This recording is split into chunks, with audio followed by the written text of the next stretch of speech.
Maayong buntag kaninyong tanan. Nabanhaw si Jesus, guys. Hoy, kanindot na gyud. Happy Easter kaninyong tanan. Para sa mga tao nga wala pa kailan ako di ay si Father Sam. And ayo kalimti pag-subscribe sa kaning YouTube channel. Labi na kung daghan kag mga questions about sa imuhang faith, no?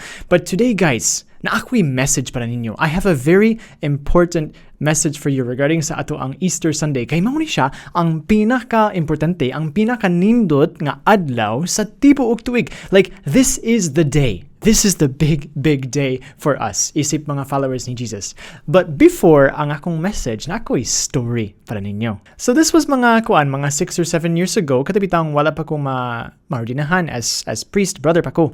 Na ako'y mission dito sa IT Park sa Cebu City nga mag-street evangelization. Ang street evangelization mga igsuon, lisod siya nga mission because dapat mo duol ka sa mga tao nga wala imong kaila, nya mangutana ka ng kumusta man, nya kaila ba ka ni Jesus, nya ba kay mga questions about simong faith or mga prayer intentions po. Basta you meet people in the streets, no? Pero I'll be honest, I had a very big advantage. Tungod kay daghan kay mga tao na sa IT Park nag-eskwela sila og in English because kana mga foreigners ba yan, no? Mga Japanese, mga Korean, mga Asian.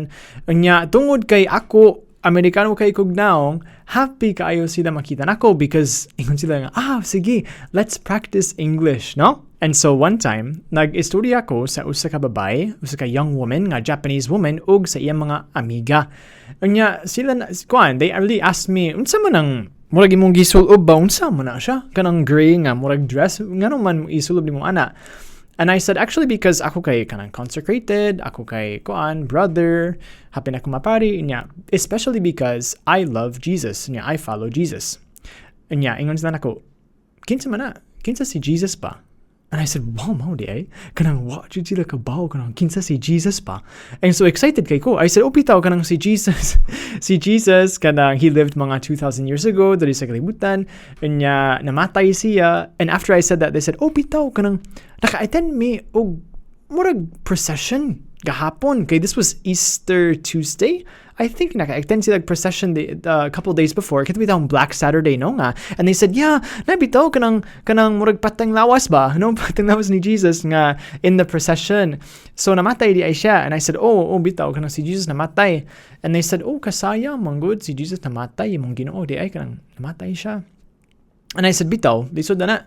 Pero kabalo mo nga, after 3 days, nabanhaw siya. Nya, bisan karon buhi gihapon siya. Anya, kana nga moment, mga brothers and sisters, nindot kayo kay ang katong babae, nagtanaw siya nako. Iyon siya, kanindot na agad? So, buhi gihapon na siya? And I said, buhi siya. Kanang, nabanhaw gid siya. Like, namatay niya, nabanhaw. And she was like, that's amazing. Wow, ko kadungog ana.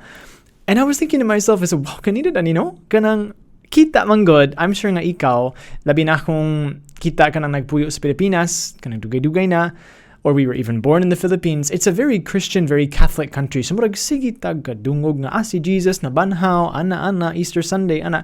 But we forget nga unsay kanindot sa kanang message, no? So this is my message for you. Mao ni siya. Kung si Jesus nabanhaw, nga nindot kayo ana gyud. Sometimes we are so used to it. Pero kung si Jesus nabanhaw, that means nga Ginoo gyud siya. And that means nga kung si Jesus nabanhaw ug si Jesus gusto siya mohatag kanimo sa iyang kinabuhing dayon kay Ginoo man siya, that means nga si Jesus dapat center gyud sa imong life. Like, this is crazy. This is crazy. Si Jesus, like, namatay gyud siya.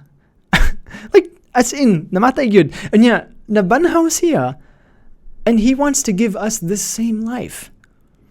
And so we cannot say nga, nindot di no ang Ginoo nabanhaw. Bitaw nakadungog ko, pero nakoy mga laing priorities, no? I have things that are more important for me. So di lang ko mosimba because nakoy mga worries niya. Ang Ginoo di kay siya tubag sa akong pagampo, ako kasabot. No, this has to become the center of our life. In other words, brothers and sisters, it's almost like wala tay choice.